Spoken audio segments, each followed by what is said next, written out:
哈利路亚，亲爱的弟兄姊妹与慕道朋友们平安。今天我们要分享的是日夜流淌心中的甘泉这本书中8月2日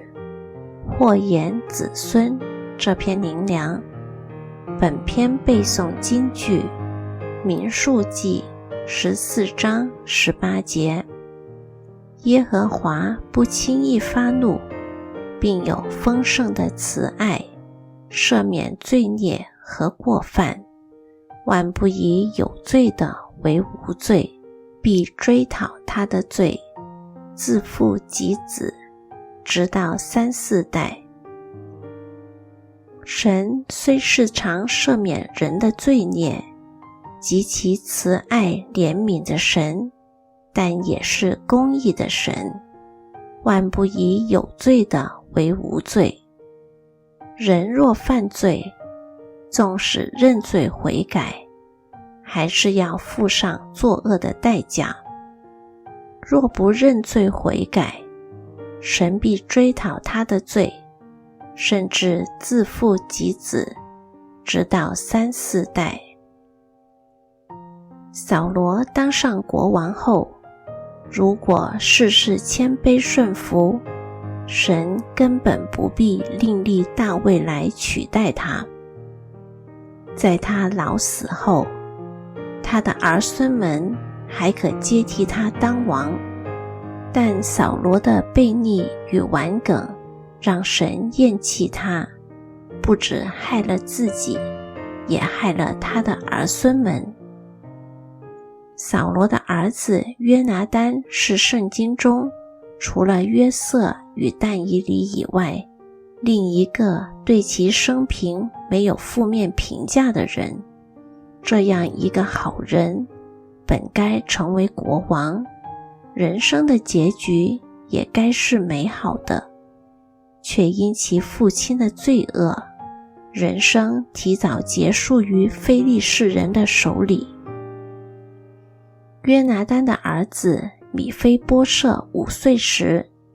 当扫罗与约拿单战死的消息传来宫中，乳母抱着他逃跑时，因跑得太急，把他吊在地上，他的2腿就瘸了。虽然后来大卫善待米非波设，但米非波设的仆人洗巴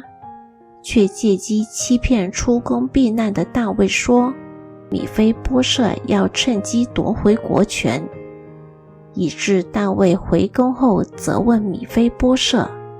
就将米非波设的土地分了1半给洗巴。这个本该是接替他父亲约拿单当国王的米非波设，却因祖父的罪恶2腿瘸了，又被仆人洗巴如此忏悔，欺负又侵占财产。约拿单与米非波设的人生旅程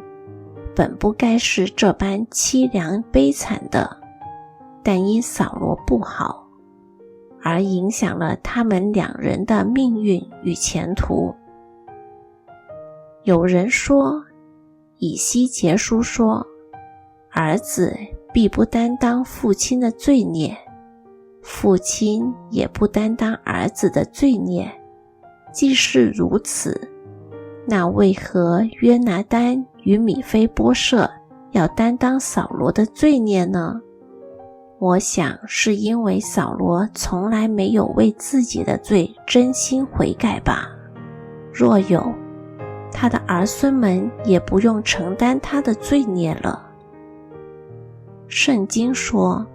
扫罗家和大卫家征战许久，大卫家日渐强盛，扫罗家日渐衰弱，这就是扫罗祸延子孙的结果。历史当为今日基督徒的阴间，千万不要以为行恶，神没有感觉，也不会惩治。神暂时忍耐，只为等你回头。如果你还是轻看神的宽容，任意行恶，只等管教一来，绝非你可以承受。